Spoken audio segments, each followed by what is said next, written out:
these guys in. There you go.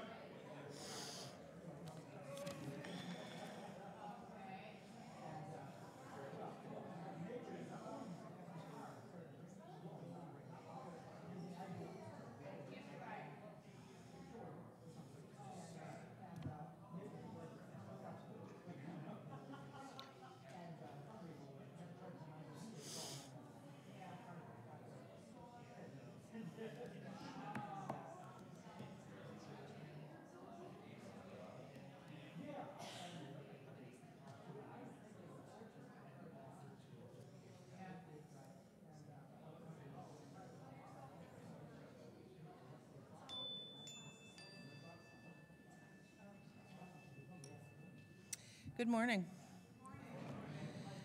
I'm Joan Doyle, and I serve on the board of the DuPage Unitarian Universalist Church. I welcome everyone to our service this morning and welcome visitors to our open and inclusive community of faith. As Unitarian Universalists, we hold that there are many spiritual paths to truth and meaning, and we support one another as we each explore these paths. I would like to especially welcome our guests and welcome again those who have visited us before. Visitors, it is the custom of our congregation to invite you to stand and give your name and where you're from if you feel comfortable in doing so. Are there any visitors who would like to introduce themselves?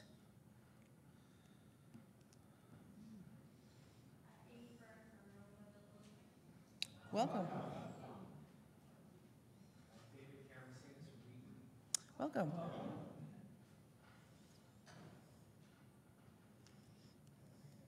Welcome to everyone visiting today. Please join us after the service for coffee hour. We'd love to have a chance to get to know you better. Our minister, the Reverend Tom Capo, our Congregational Life Coordinator, Mary Law, and all of our members are eager to meet you. Please feel free to approach anyone with a green cup with any question you might have. Our service can be heard outside the glass doors at the back of the sanctuary, should anyone feel the need to leave the service for whatever reason. There are chairs provided for your convenience. I just have one announcement. This coming Saturday, March 17th, is our spring sharing event. We kick off with breakfast at 8:30. We run through lunch and then a contra dance after. It's an opportunity to come together, get to experiment different things that we do at church, and also talk about next year's canvas. So hope to see you there. If you have your cell phone with you, please turn it off. That's it.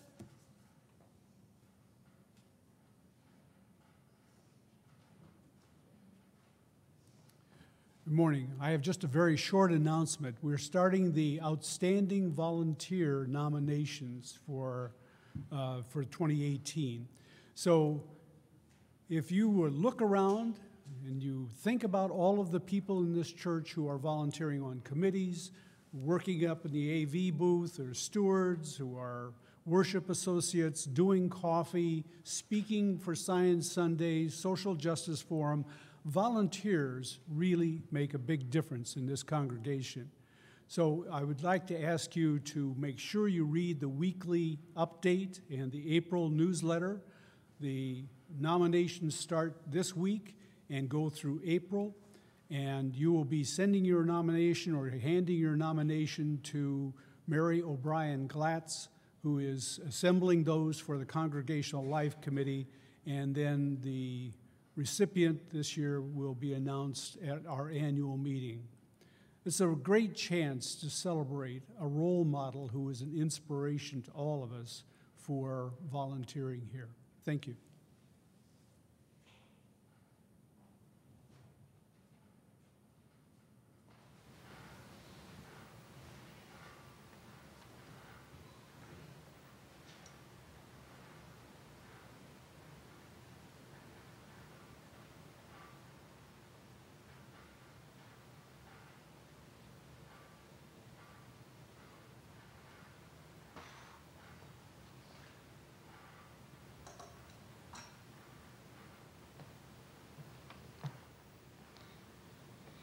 We light this chalice with hope for new world.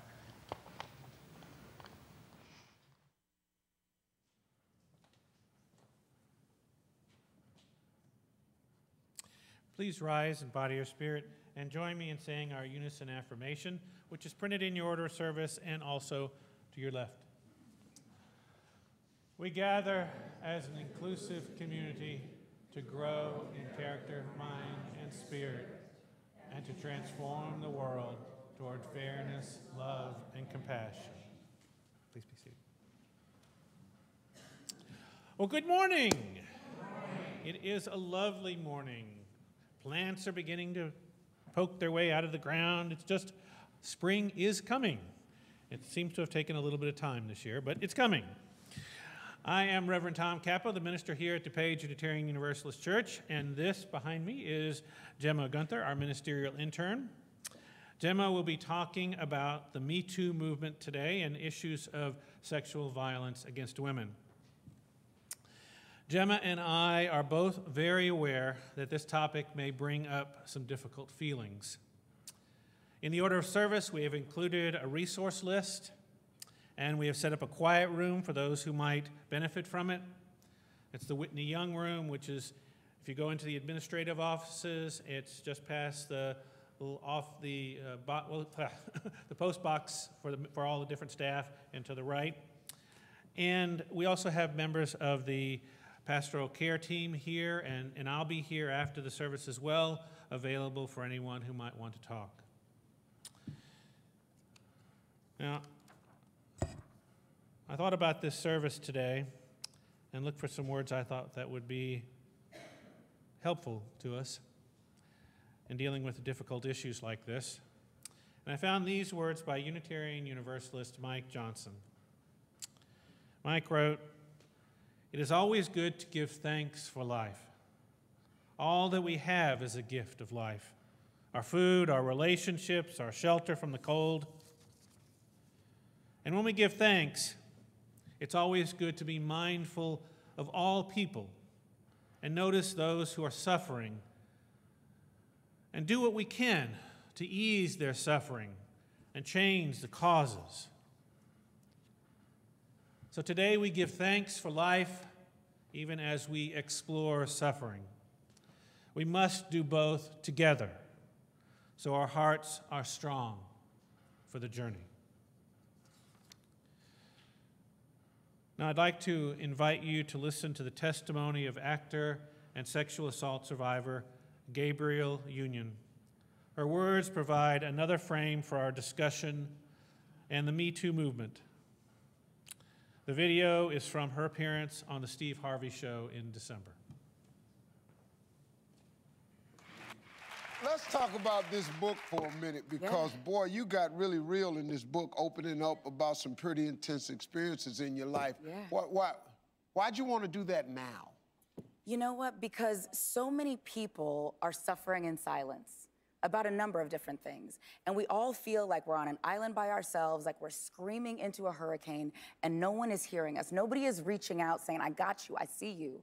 And by me sharing my truth, I'm saying, girl, man, I've been there.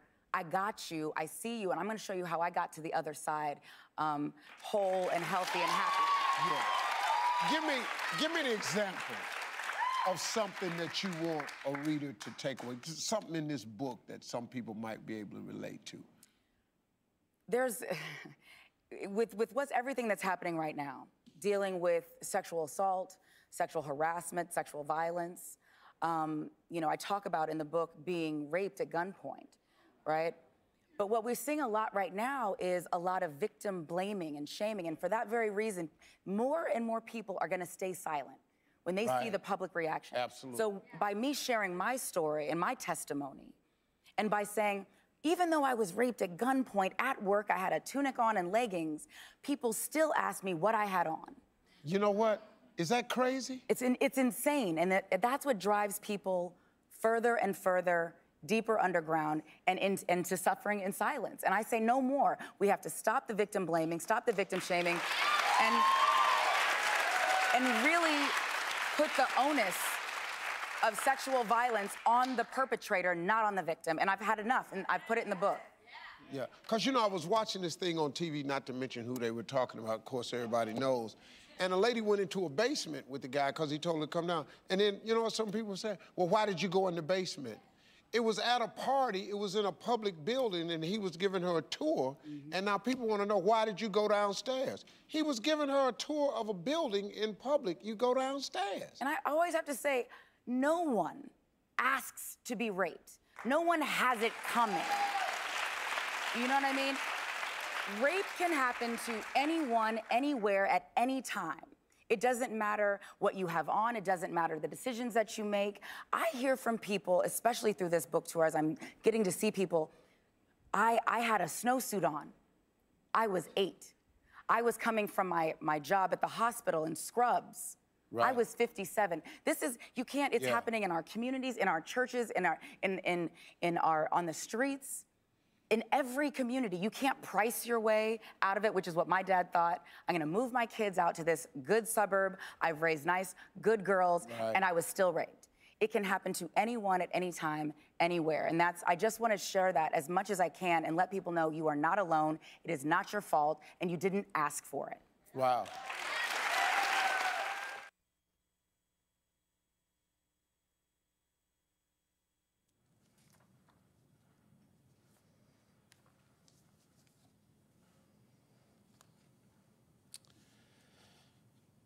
Today, we're going to address heterosexual interactions. This doesn't mean that sexual aggression is only a hetero issue. It just means that sexual aggression in the heterosexual population is the topic for today. And sexual violence is not just a woman's issue. Sexual violence and manipulation have happened to men as well. But in our world right now, we must recognize and affirm that women have experienced and continue to experience the lion's share of sexual manipulation and abuse. If the cultural dynamics of sexual abuse and violence in our world are going to change, men must stand up and be allies to women. I am a white, cisgender male, and I want to be an ally, as I suspect the men in this room want to be. So I'm going to share some thoughts today of how men can be allies in this work. And one of the first, and probably the most important, is that men need to understand, all people need to understand, really, the word consent. And what does consent mean in any sexual interaction between people? Consent can be compared to asking someone if they want a piece of cake. If they say no, you don't cut them a piece of cake and force them to eat it. Kathy Young, a contributor to Reason magazine, acknowledges that no one needs a consent class to know that it's assault if someone forces cake down your throat after you said you didn't want any. But what if your friend guilt trips you into eating a piece of cake? Or suppose the person who made the cake talks about how he spent hours making the cake and sulks because you didn't try this new recipe. This is manipulation, and it is another form of sexual aggression. In other words, the person is trying to force you to do something you don't want to do. A man's role is and should always be not to manipulate, not to force anyone to have sex with them. Instead, sex and sexual consent are a mutual decision reached between people, each of whom has inherent worth, and that worth needs to be respected. If one person says no, there is no consent, period. No guilt tripping, no sulking, and certainly no forcing. No means no, period. And if men are to be effective allies, then we must believe when we hear someone say that they have been a victim of sexual assault. And we need to tell them we believe them. We don't need to ask for details. We don't need to second guess. We don't need to say what could or should have happened. We just need to believe them. Many survivors can't or don't want to share their stories. And because sexual aggression is so widespread, it's pretty likely that every person you are speaking with could be a survivor, the parent of a survivor, the partner of a survivor, a friend or family of a survivor. Now, men, I really want to address you on this. Men look to other men for approval and affirmation of their masculinity. Remember that. And don't let boys be an easy excuse for sexual aggressive language or behaviors. Don't joke about sexual violence. Don't stay quiet when other men joke about sexual violence. Speak up. Don't talk about sex being a conquest or pride in getting someone to sleep with you. I can say with confidence that the majority of people in this room have someone in their lives, whether they know it or not, that's been a target of sexual aggression. It isn't funny. It isn't a joke. It isn't about conquest. And what else can you do? What else can we do as men to be an ally? We can fight for policies that support women who are survivors of sexual assault in the workplace, in the healthcare system, in the legal system. We can vote for politicians who champion policies that will support survivors. We can vote for politicians who don't sexually assault women. We can vote for politicians who don't sexually assault women and brag about it. Jerem Allen, president of the Hunter Women's Rights Coalition at Hunter's College, wrote, "Men are essential to feminism and to ending sexual assault. If they weren't, we'd have already ended it." And so I say to all the men in this room, we, men, are called. We need to speak up, step up, speak out. We need to be the change we want to see in the world.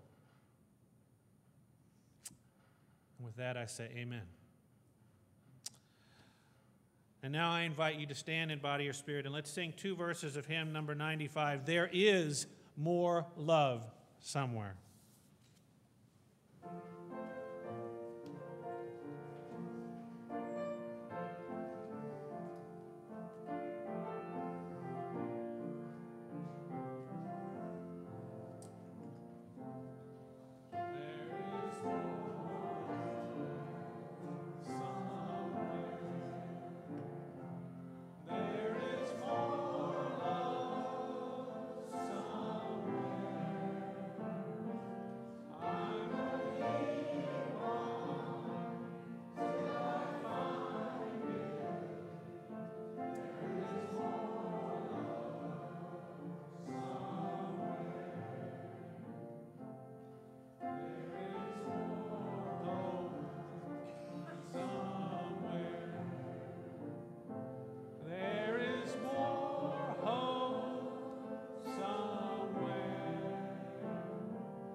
I now like to invite a special musical guest, Joanne Allen, up to perform a song for us that has a lot of deep meaning. It's a song by one of the founders of RAIN, the Rape, Abuse, and Incest National Network, Tori Amos, and she wrote it about her own experience as a rape survivor.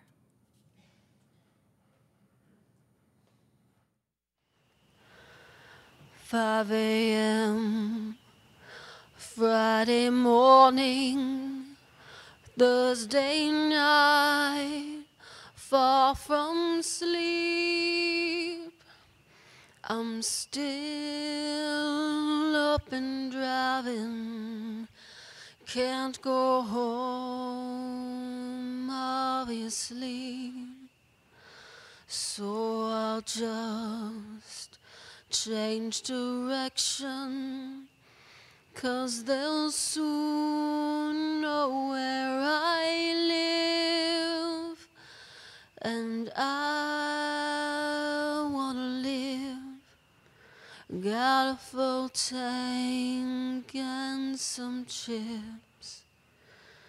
It was me and a gun and a man on my back, and I sang holy, holy as he buttoned down his pants.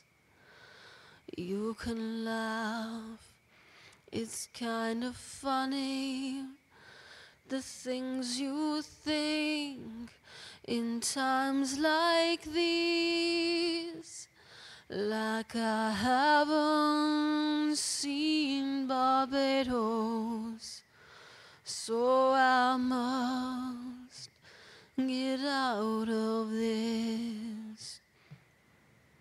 Yes, I wore a slinky red thing.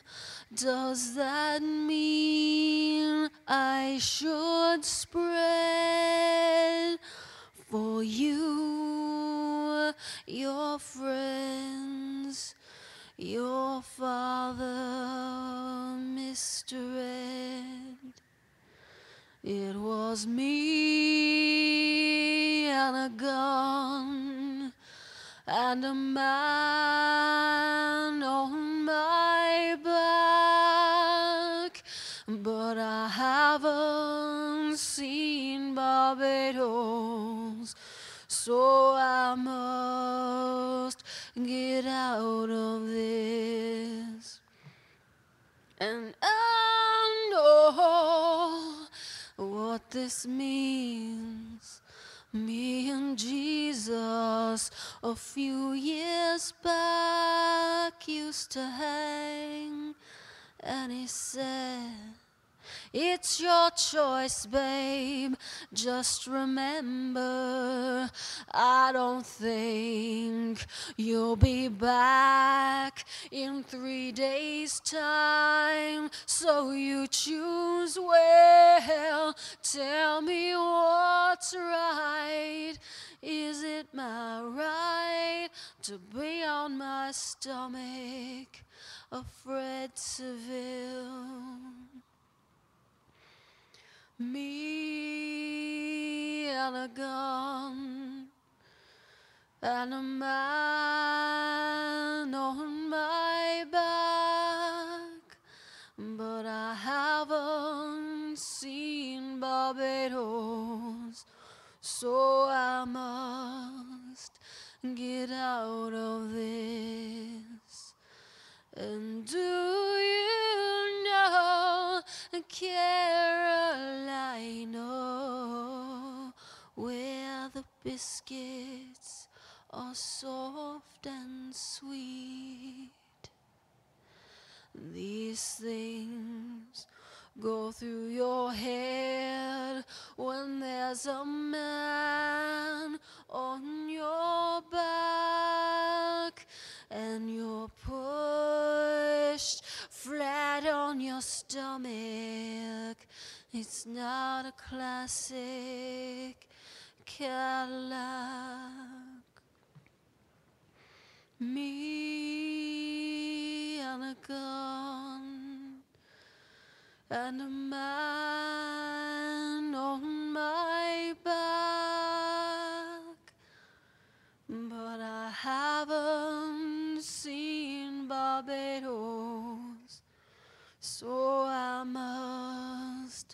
get out of this.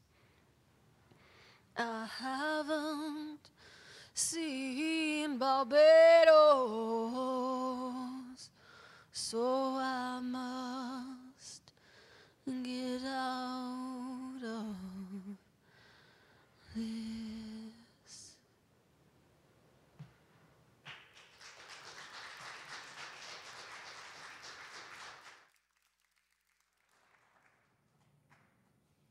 Thank you so much. I really appreciate the gift that Joanne is giving us all today. So, and also, please know that some of the lyrics for the songs that we were using are in the order of service you have as well. Know that the time and stories we share today are only a few experiences out of the billions and billions of lived experiences. It's impossible to include everything on this subject, so whatever you feel or don't feel, your feelings are valid, and there's space for them. I've always loved Greek mythology. Of course, myths and stories can be interpreted in many different ways, and this particular story is used to explain the changing of seasons from winter to spring. Hades is the god of the underworld. One day he's wandering the earth and he sees the goddess Persephone gathering flowers. His heart is filled with desire, so he travels to Mount Olympus, the home of the gods. The king of the gods, Zeus, the guy with the long white hair and beard and muscular arms, is there. Hades asks Zeus if he can marry Persephone. Zeus says no. If Persephone married Hades, she would have to spend all of her time in the underworld, and Persephone's mother, goddess of agriculture, Demeter, would never allow that to happen. Hades does not accept this. He kidnaps Persephone from the field of flowers and takes her to the underworld. While she's there, Persephone has something to eat, some pomegranate seeds. She doesn't know that these are enchanted seeds, and they mean that she belongs in the underworld now. Meanwhile, her mother Demeter is wandering the earth looking for her daughter. No one will say anything. It seems as though she's just vanished. Demeter is overwhelmed with her grief. As goddess of agriculture, she refuses to bless the crops or have them grow, and the people of earth are growing hungry because they have no food. Finally, Zeus and the other gods are starting to realize they just can't let this go on. Somebody suggests that Demeter talk to Helios, the sun god, to see what he saw. After all, the sun sees everything. Helios did indeed see what happened to Persephone. She was kidnapped by Hades, taken to the underworld. Demeter is furious and refuses to make the crops grow again until she is returned. But by this time, she's already been married to Hades. Zeus sees the people are starving, but also knows that the marriage has already taken place between Persephone and Hades. He negotiates an agreement that every year in the winter, Persephone will return to the underworld and to her husband. The plants will die, the earth will become cold, but in the spring, she'll return to the surface of the earth, and Demeter will allow the crops to grow again. This explains why there is winter, why seasons exist. It's always been one of my favorite Greek myths. I always wondered, though, why there wasn't more about Persephone's perspective on the story. It seems like we get to hear how everybody else is thinking and feeling except for her. Persephone was just going about her life. Why were you out by yourself? They asked. Shouldn't you have brought somebody with you? I shouldn't be afraid just to go out walking by myself. Did you scream? Did you try to get away? No. You were in the underworld for all those months and you never said anything. Why are you reporting this only now? Why didn't you report this right away? It's sad that so little has changed in the thousands of years since this myth first started. I think that in these past few months, since the Me Too movement really started to catch on, my feelings have been all over the board, both as a survivor and as a woman. So proud of the many survivors who came forward, so grateful to leaders like Tarana Burke, who started the Me Too movement long before the hashtag started trending in 2017. Then I was overwhelmed. There were too many stories for me to process all at once. I had to take a break from social media, even though the movement was always on my heart. In some ways, this movement is a great awakening, the truth setting us free. And then there's the backlash. As a concept, society agrees that these are horrible, violent acts, among some of the worst acts a person could ever commit. In practice, though, when an accusation is made, people feel uncomfortable. They may be shocked. They may say that this can't be true. It seems that people often rally around the accused more than the victim. And it's complicated.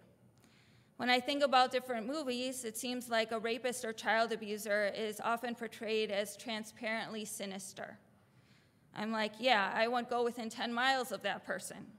That person's obviously a serial killer. It's 5 minutes in the show, they haven't done anything yet. But I know they're guilty. Lock them up now. And reality, of course, is not so clear-cut. The vast majority of attacks are not random or sudden. We know our attackers, sometimes very, very well. We may love our attackers. I definitely have. Whether or not that's because of the abuser's manipulative behavior or just because people are a mix of good and evil, good and bad, I don't know. I do know that the truth has power, and the more we share our personal truth, the more we support victims, we make change. When people are quiet or shame victims, we assume that we're alone, that there must be a way that this could have been our fault. So when I share knowing some pieces of my story might be universal, some might not be, but the truth is always powerful, and my friend Rachel likes to say, each one of us has a story, and a story worth sharing.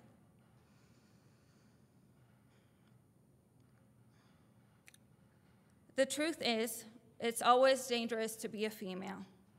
It can be even more dangerous in a lot of ways if you're a black girl or a trans woman or any combination of identities, but it's always dangerous. When I was 13, I was a teacher's pet. I hated gym class. My favorite classes were English and Bible class. I played violin in the school orchestra. No matter how old you are when you first experience sexual violence, it's traumatic. Middle school is already difficult. These experiences began at the same time when I was having a growing awareness of myself as a sexual being, having crushes on boy bands, and struggling with self-esteem. I demonstrated many of the classic warning signs of child sexual abuse and also the resulting depression and anxiety disorder that it triggered. Before this, I was a high honors student involved in church activities, and although I was generally pretty shy, once I got to know you, I usually wouldn't shut up. My clothes became baggier and baggier. They obstructed most of my silhouette, and I often hid behind my hair like a curtain. Since I couldn't focus in school anymore, my grades dropped, and gradually I dropped out of all of my extracurricular activities. More than anything, I was confused. I felt like a freak. Did this mean he was in love with me? I would get really close to reporting, but not ever be able to follow through. I was so terrified of my life exploding. I wondered if I would ever be able to have a normal or healthy relationship with somebody, or if I was broken. My mental health conditions gradually became more severe. Sometimes my depression would get so bad that I would feel frozen, catatonic, and start to hallucinate. Then I got even more confused. As an adult now, I'm a mental health advocate for youth. I often share my story. So once, when I shared my story as an adult with a group of local teachers, I got the question, what could we do to prevent what's happening or what happened to you from happening in the future? Nothing is going to prevent all occurrences, but we can focus on doing the most that we can. We can teach about consent, tell victims that it's not their fault. We can hold abusers accountable and create policies for greater youth safety. We can try to understand that sometimes an abuser or attacker might be a person that we like. It might be somebody that we love. And sometimes the victim might be somebody that we don't really like. We can try to understand the cover-up of sexual violence on behalf of institutions is often just as painful as the initial incident. This starts with the acknowledgement that no group is full of perfect people, and cover-ups build greater public distrust. I come from a conservative brand of evangelical Christianity, and I hoped that as an adult now invested in liberal religion, that there would be fewer sexual misconduct cases in progressive spiritual circles. Sadly, the stories I've heard and the ethics cases I've read don't seem to match that ideal. Religious messaging still matters, though. I attended evangelical and Baptist churches from birth through 17 and went to a private Christian school for middle and for high school. At my church, there were high-profile cases of child sexual assault committed by our youth pastor. He was a man who I idolized. Although this was not reported to the church until after the pastor's death, the church then took appropriate steps and asked anyone with information to report it to the police and to get counseling. At the school, things were not handled appropriately when several teachers abused numerous girls. The teacher usually ended up finishing out the year and then transferring to a different school. As far as I know, no help was offered for the students, who were usually considered at least as much as responsible or more than the teachers were.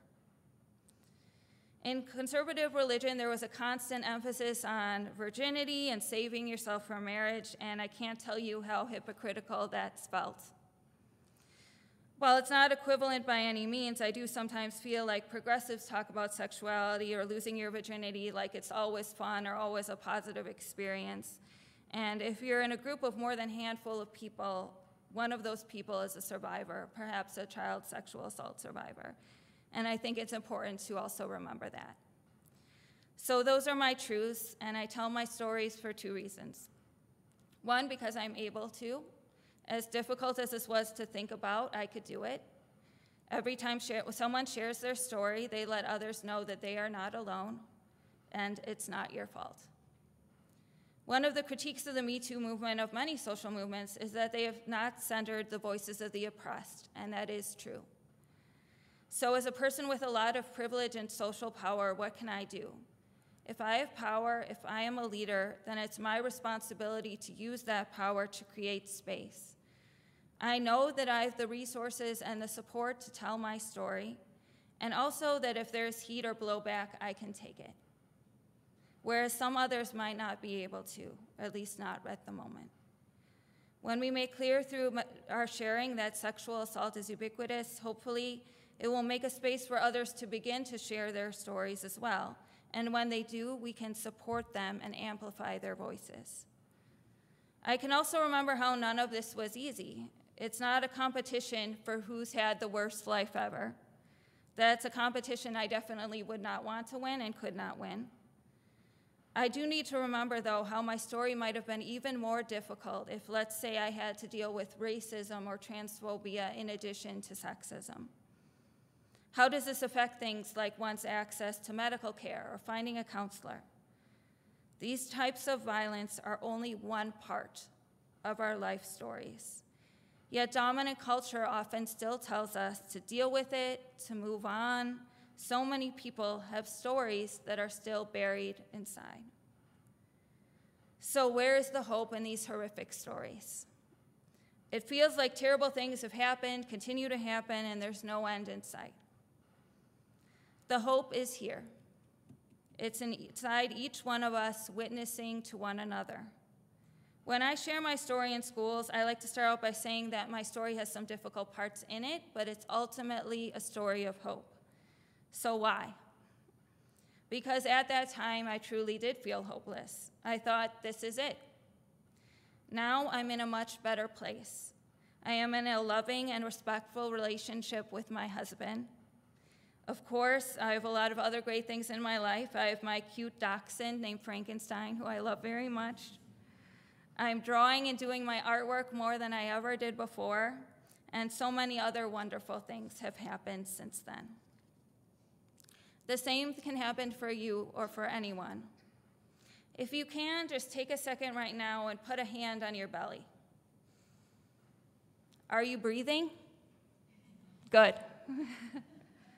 Because I believe that as long as we have breath, a better life is always possible. It's only been the past couple years that I talked to fellow survivors, including people who are in my same community, and I was really able to understand all that had happened to me for the first time. I opened up to some good friends who I could trust and shared what I had gone through with a counselor.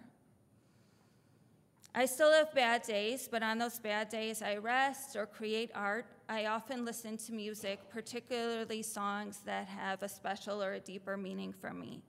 And so I would like to share with you, if you would join me, rise in singing the first stanza of this next song, hymn number 108, My Life Flows On in Endless Song.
Entering a time of meditation and reflection. I encourage you to take a moment to pause, to breathe, and to listen.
I would now like to introduce a special guest who will be talking about the organization that's getting today's Loose Plate offering.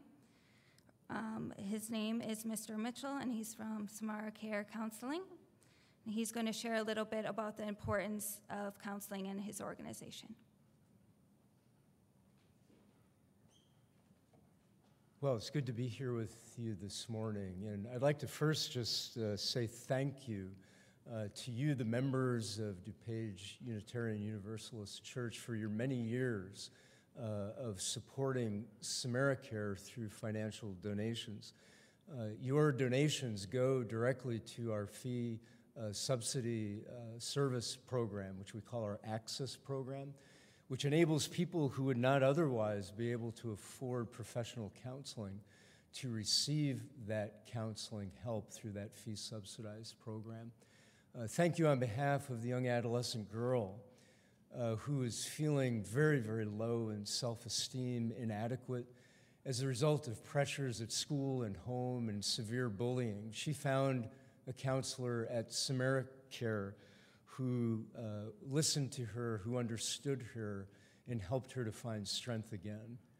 Thank you on behalf of the young mom who, when her oldest child turned the age that she was as a young child, 13, when she first started being sexually abused, moved into a depression, not understanding why, because she had pushed back that trauma for so many years, found a counselor at SamaraCare who helped her to begin to work through that trauma and be whole again, and then able to be the mom she wanted to be to her own children. Thank you on behalf of the young dad who found himself overwhelmed from pressures at work, financial pressures, so much so that he thought of ending it all. He found a counselor at SamariCare who was able to help him to find hope again. 46 years ago, several faith communities gathered together and had the foresight to start a counseling center, a not-for-profit counseling center here in Naperville, now called SamariCare.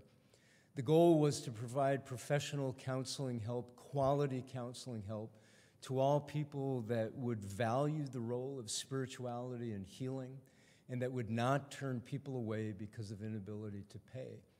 46 years later, SamariCare is now one of the largest faith-based counseling centers in southern DuPage County. We work with age 2 years old. Yes, our youngest client is 2 to 92, and many people in between dealing with depression, anxiety, trauma, and many other mental health problems. We have a strong partnership with Loaves and Fishes over 9 years now, where we provide free counseling services to their clients. We also have a very strong partnership with Bridge Communities. We're their primary behavioral health provider here in DuPage County. And the levels of trauma there among young homeless moms and their children is significant. We're working a lot with them on that.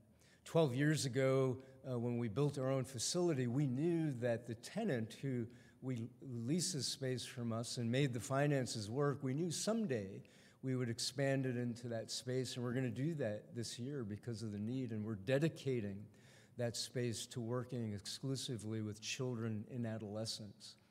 I can think of no other time in my career as a psychologist and a clergy, and I've been doing this a long time, when the need has been any greater than it is today for the services we provide at SamariCare.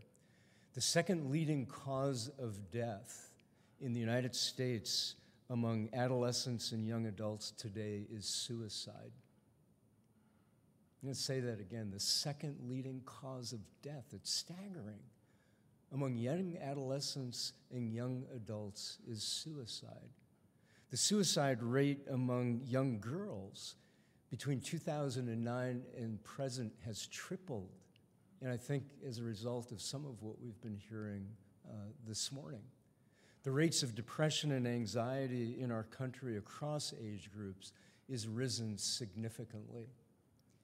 Know that your help of SamariCare is helping us to reach out and help so many people.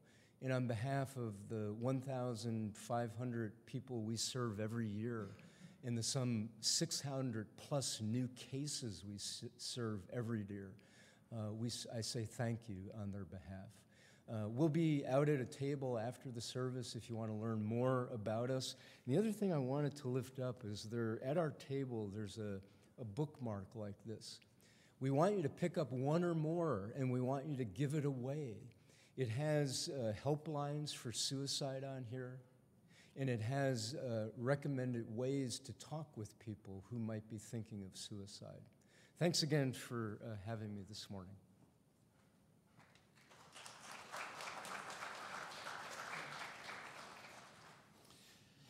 I want to thank SamariCare. I've referred a number of people from this community to them, and they've been able to get the help that they need. And again, regardless of what spirituality you have, they are supportive.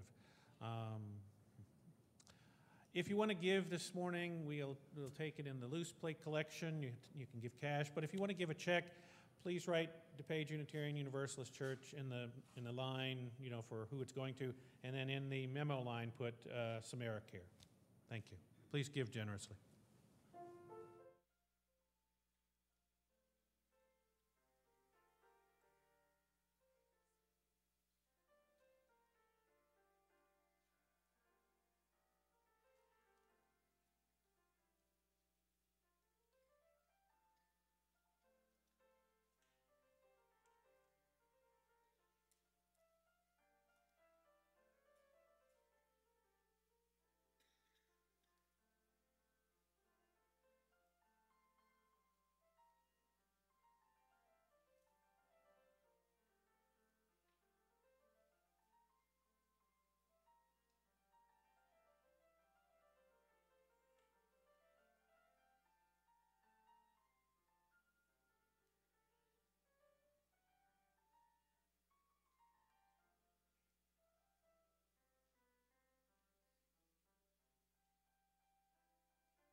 Normally in a service, the use of these candles mean one of two things.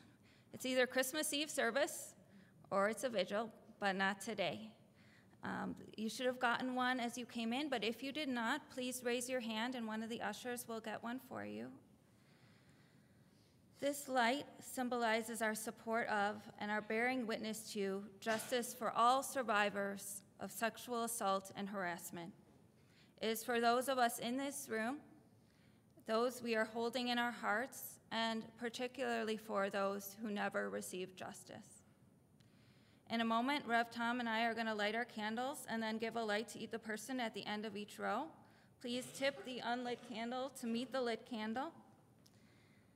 And during this time, Joanne is going to sing for us, and through the benediction, and I will invite you to extinguish them.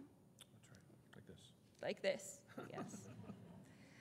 Thank you, Joanne.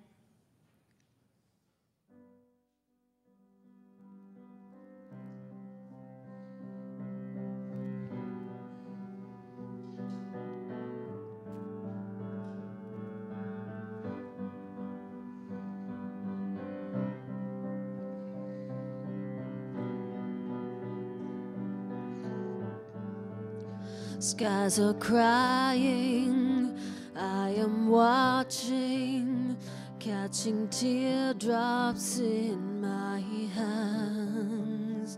Only silence as it's ending, like we never had a chance. Do you have to make me feel like there's nothing left of me?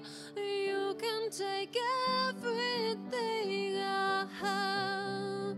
You can break everything I am, like I'm made of glass,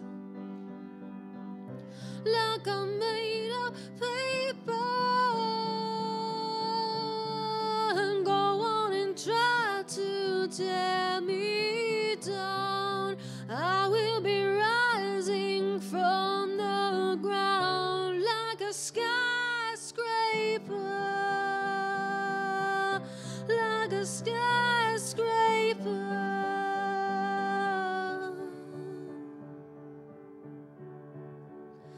As the smoke clears, I awaken and untangle you from me.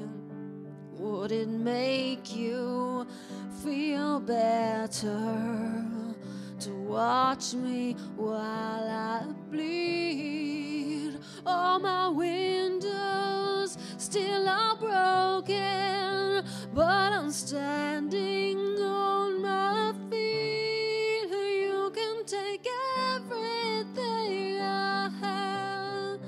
You can break everything I am, like I'm made of glass, like I'm made of paper. And go on and try to tear me down.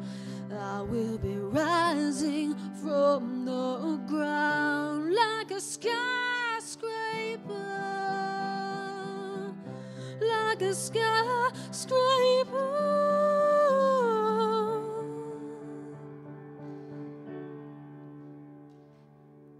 Go run, run, run. I'm gonna stay right here, watch you disappear.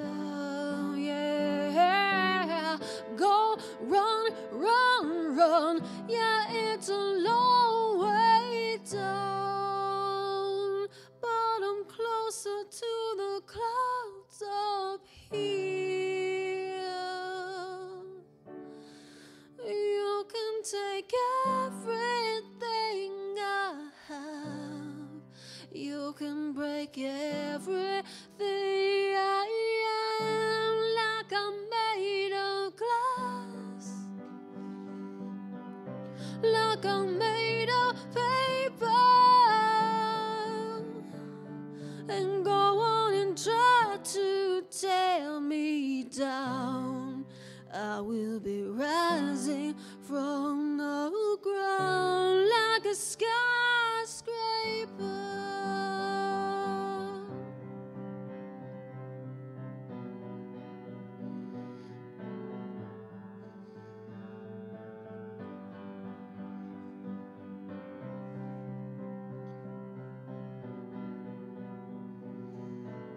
like a skyscraper, like a sky, like a skyscraper, like a sky, like a skyscraper.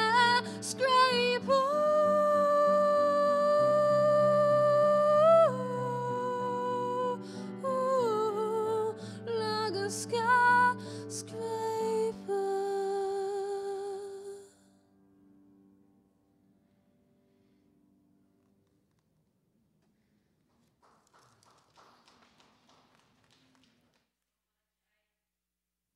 I built the whole service around Joanne saying yes to singing Skyscraper, so I appreciate her so much.